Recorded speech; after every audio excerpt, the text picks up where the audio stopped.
Bom dia, telespectadores da TV Candidez. É com muita alegria que mais uma vez, nesta manhã desse sábado, estamos abrindo essa sala virtual de aulas, na onde a doutrina espírita está, para todos nós, a mensagem de revivescência do cristianismo puro. E hoje, para falarmos a respeito da parábola da ovelha perdida, nós convidamos o nosso estimado amigo Jomar Gontijo. Jomar é palestrante, é espírita, e ele é um grande trabalhador da seara espírita. Está aqui hoje para nos responder essas perguntas com relação a essa parábola que, de certa forma, muitos de vocês já conhecem. Mas nós o convidamos, Jomar Gontijo, para que ele pudesse responder dentro da visão espírita. Então é com muita alegria que nós estamos aqui hoje e pedimos você licença para entrar no seu lar, na sua casa, e levarmos a mensagem espírita desta manhã, desse sábado. Jomar, bom dia. Bom dia, Vicente. É uma alegria novamente estar nesse programa que tem irradiado a doutrina espírita para a nossa cidade e região.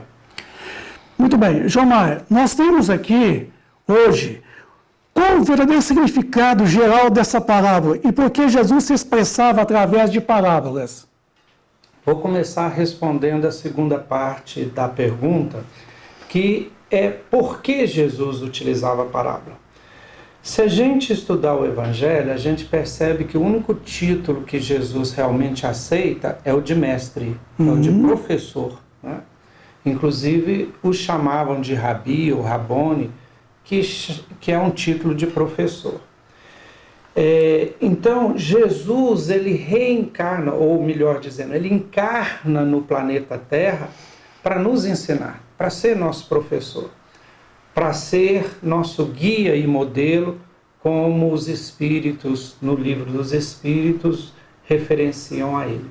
Então, Jesus, em todo momento, em todas as circunstâncias, ele usava o que acontecia para ensinar. E ele escolheu, né, ou ele buscou o melhor método para poder nos ensinar. E esse método foi o método das parábolas. Por vários motivos, mas eu percebo dois motivos principais, que inclusive eu, como professor, algumas vezes utilizo parábola também. O primeiro, para que aquelas pessoas memorizassem aqueles conhecimentos que ele estava trazendo. Sim. Porque a parábola a gente decora, né? A gente guarda aquela historinha e na época eles não tinham escrita, haviam pouquíssimas pessoas que escreveram. Então essas mensagens, essas parábolas foram sendo contadas de boca em boca até que depois foram escritas nos evangelhos. Então é muito fácil você guardar aquela parábola. Então Jesus utilizou esse recurso para que as pessoas da época guardassem esses conhecimentos. E o segundo, tão importante quanto o primeiro, é que Jesus veio trazer um conhecimento tão superior, tão grande para aquele povo simples, que ele não tinha condições de falar ou explicar detalhadamente, e de uma forma muito clara, porque eles não iriam entender. Então Jesus, ele conseguiu englobar numa parábola, numa história, um conhecimento muito profundo e que aquele povo vagarosamente ia entendendo o significado. Sim. E eu te digo mais, Vicente, a parábola, ela parece uma cebola, porque cada vez que você amplia a sua consciência, o seu conhecimento espiritual, você consegue ver a parábola, descascar uma camada da parábola e alcançar um conhecimento mais profundo. Mais profundo. Interessante. Então, né? Até mesmo os amigos espirituais em reinos de vibração superior estudam ainda as palavras de Jesus e conseguem dela extraírem conhecimentos que nós ainda não conseguimos extrair. Então, as parábolas é um instrumento pedagógico e didática poderosíssimo que Jesus quis utilizou, Sim. né, para ensinar para nós esses grandes conhecimentos espirituais que ele veio trazer. Tá? No tocante, então, a essa parábola da ovelha perdida... É a primeira parte da Isso. pergunta. Então é o seguinte, o que é o geral dessa parábola? Olha só, o geral dessa parábola da ovelha perdida é que na época de Jesus, ele era muito criticado pela elite da época, né? Sim, o poder O temporal. poder temporal, né? Muitas vezes os fariseus, os saduceus, porque ele ficava com prostitutas, ele ficava com cobrador de impostos, com ladrões, né? Então, ele com essa parábola, ele quis mostrar que estas pessoas é que precisavam dele. Ele veio para ensinar, e um professor, ele não vai ensinar quem já sabe, ele quer ensinar quem não sabe. Então, a parábola, na época principalmente, o conceito que Jesus quis mostrar foi que ele veio para salvar ou para ensinar para aquelas pessoas que ainda não compreendiam. Então esse é o sentido geral da parábola. Você que acabou de ligar seu televisor, está assistindo a TV Candidez, nós estamos apresentando o programa Espírita Nova Era, que é uma realização da AME, Aliança Municipal Espírita de Divinópolis. Estamos hoje com o Jomar Gontijo, falando sobre a parábola da ovelha perdida. Jomar, não seria uma injustiça deixar a maioria na tentativa de se resgatar uma ovelha? Bom, esse termo justiça e injustiça, nós temos que pensar referente a quem? Referente a qual consciência, a qual nível consciencial? Porque, por exemplo, a lei dos homens é sempre justa? E a lei divina é justa? Porque, olha só, há pouco tempo havia uma lei que falava o seguinte, que era legal você ter escravos. Sim. Será que isso é justo? Um ser humano se subordinar, né, ser propriedade de outro ser humano? Então, a nossa justiça, ela muitas vezes não é justa perante a justiça divina. Ah, sim. Né? Então, a justiça divina, ela vai além da justiça humana. Por exemplo, então, se você pensar, né, num pensamento matemático muito comum da justiça humana, 99 vale mais do que 1. É uma matemática, sim. Assim, né? Mas aí, será que uma vida, né, tem um valor inferior ou superior a outras vidas? Quando a gente pensa assim, o valor da vida é um valor infinito. Você compara um infinito e 99 infinito, não dá para você agir matematicamente. Isso. Então, o que acontece? Nessa parábola, nós não temos que pensar matematicamente, ou não temos que pensar conforme a justiça humana. Nós temos que ir e pensar espiritualmente. A dificuldade de entender Jesus, e muitas vezes a gente acha que a moral de Jesus é uma moral estranha, é porque Jesus não fala da matéria. Sim. Ele fala do espírito. Ele não fala das leis materiais. Ele fala das leis espirituais. Quando Jesus, Vicente, fala assim, o que contamina o homem não é o que entra pela boca, mas é o que sai. Se você pensar que homem é corpo, ele está completamente enganado, porque quem contamina o corpo é o que entra pela boca. Sim. Você come uma coisa contaminada, contamina o corpo. Sim. Mas Jesus chama de homem não o corpo. O homem é o espírito, o ser. O sujeito. Então, o que contamina o ser, o espírito, não é o que contamina o corpo, que entra pela boca, mas é o que sai da boca porque está cheio o coração. Então, para entender Jesus, nós temos que entender que ele está falando do homem, ser imortal, do espírito imortal. Então, nesse momento, ele está pensando no espírito. Então, a ovelha é espírito. Se tem já 99 espíritos que já alcançaram um nível de evolução que não precisa mais do socorro, então você pode deixar aqueles ali caminharem, que já estão caminhando sozinhos, e buscar aquele que ainda não conseguiu caminhar sozinho. É a mesma coisa da parábola conhecida como o filho pródigo, que o pai fica feliz quando o filho pródigo volta. Por que ele está feliz? Porque ele havia perdido e tinha retornado. É a mesma felicidade do pastor que conseguiu recuperar aí a ovelha. Então não é injustiça, é amor. É amor. O amor é superior à justiça. Na lei divina, o amor é uma justiça muito mais plena do que essa justiça humana nossa. Inclusive é comum falar que existe uma diferença, uma distância enorme entre a lei e a justiça. Quer dizer, entre a justiça e a lei. Porque nem tudo que é legal é moral. Exatamente, Isso. Exatamente. A gente vê muito, Vicente, por exemplo, o caso do Gandhi na Índia. Sim. Haviam muitas leis lá que eram antiéticas, que eram imorais.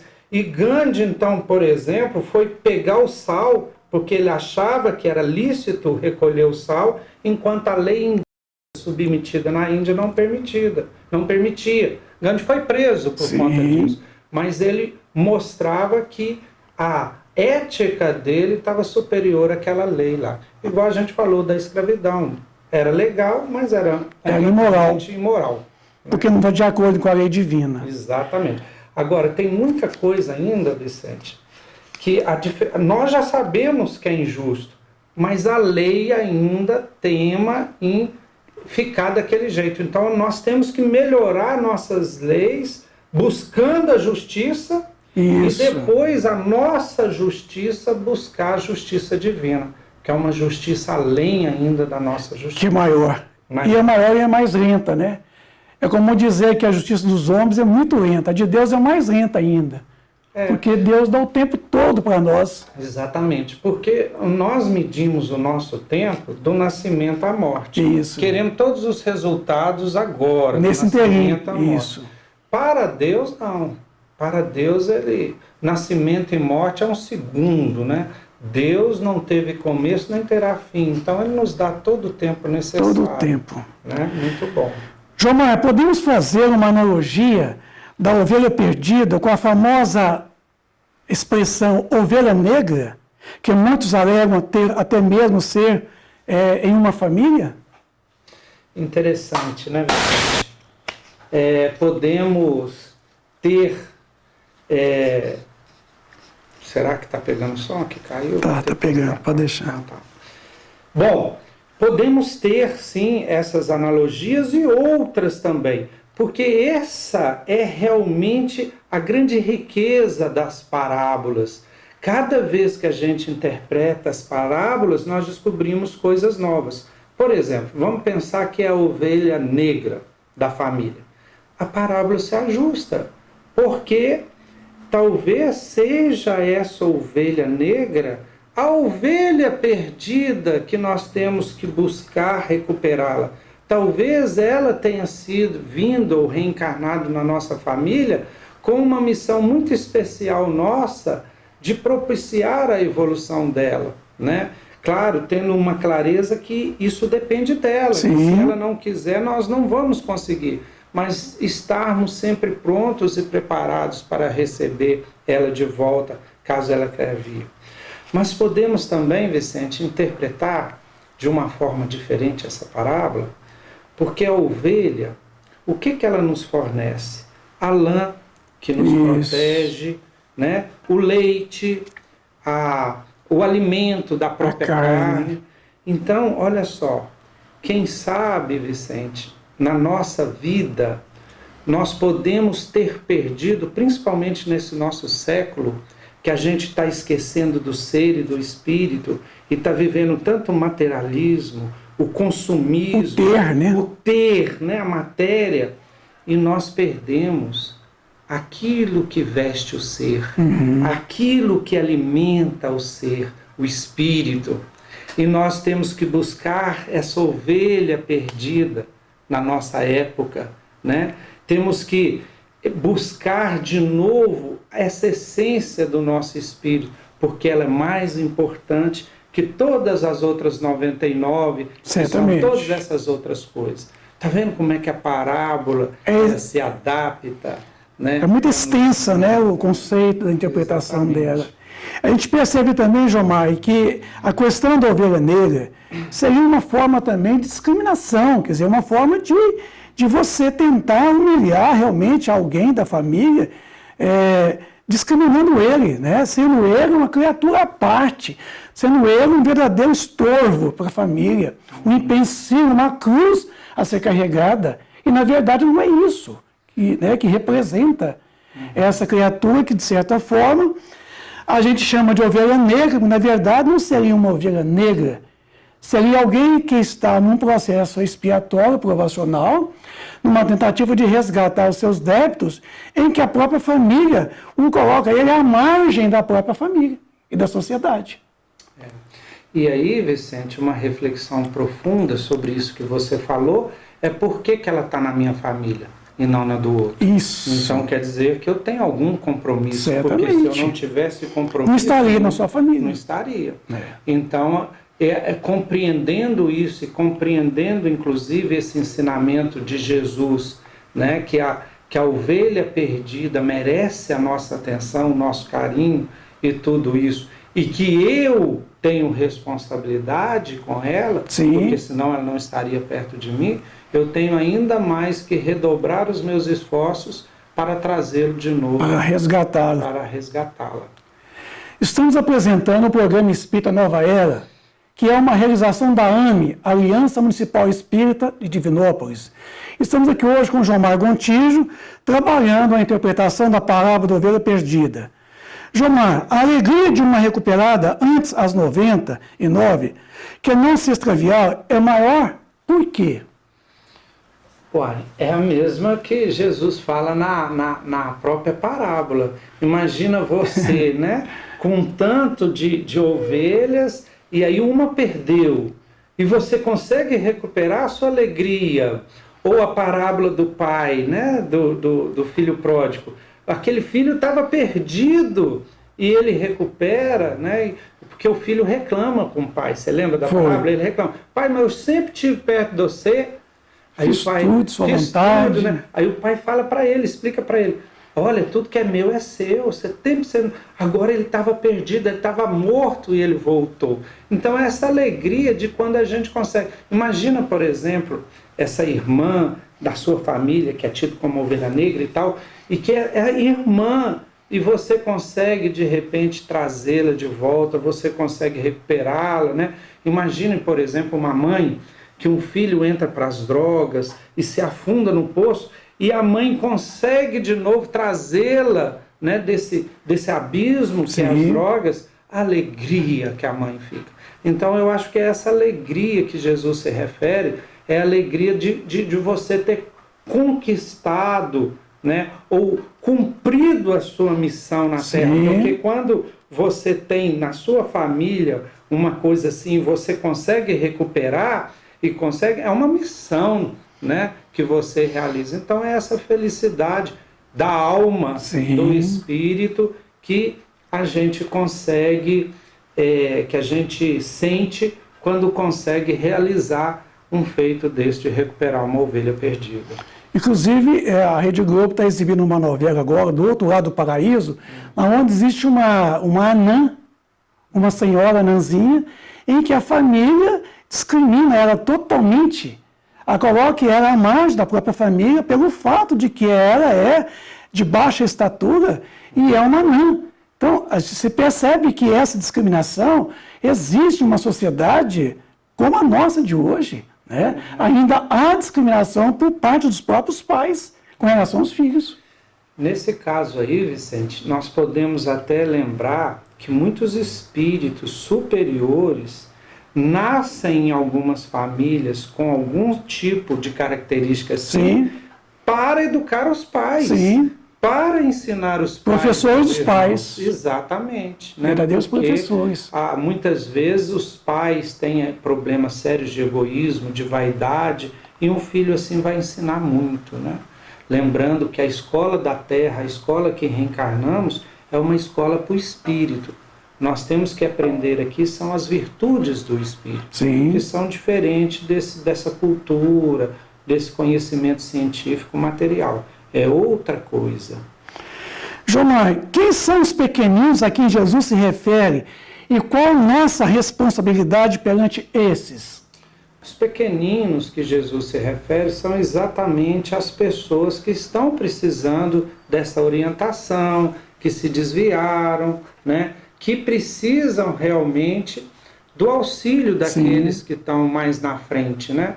E muitas vezes Jesus fala que esses pequeninos são mais fáceis de serem auxiliados, de serem ajudados, do que aqueles que se acham grandes, não são os vaidosos, né? Os orgulhosos, de empáfia, de orgulho, porque eles acham que sabem tudo, né? E muitas vezes a humildade ainda está nesses pequeninos, que Jesus algumas vezes falam pobres de espírito, porque eles estão prontos para receber, mas ainda não tiveram a oportunidade de conhecer esse conhecimento espiritual que Jesus veio trazer, que o Espiritismo esclarece, indiferentemente desses que acham que sabem tudo e que não estão, são os copos cheios, né? Que não recebem mais nada. Então Jesus se referia aos pequeninos dessa forma.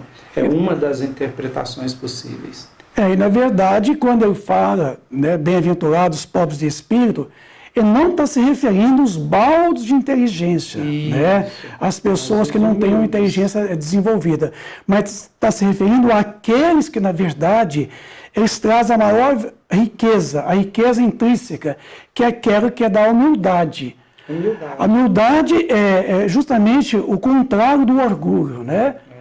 Porque, na verdade, a gente não dispõe do orgulho, a gente elabora o orgulho em humildade. Exatamente. O que acontece? Jesus gostava demais de falar para o povo, porque mesmo com as parábolas e tudo, ele sentia que o povo estava pronto para receber, o povo sofredor e tal. E já, por exemplo, para os fariseus, né? Para aqueles do Sinédrio, os gentios o negavam a receber, né? Então Jesus gostava dos pequeninos porque os pequeninos eram humildes e estavam de coração aberto para receber. Inclusive tem uma passagem do Evangelho que fala: vinde a mim todos vós que sofreis, estáis cansados e oprimidos, e eu vos aliviarei.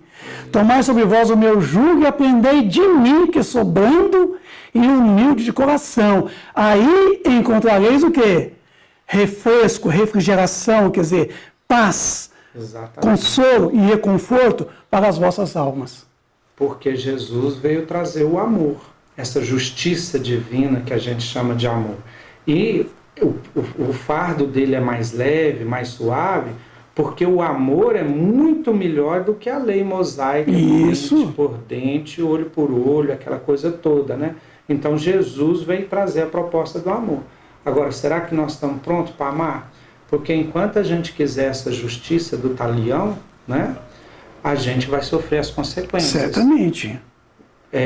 Com o mesmo peso e medida que julgar o outro, você também vai ser julgado. E Gandhi já nos alertava, né? Se é olho por olho e dente por dente, vai acabar todo mundo banguela e cego. Vai.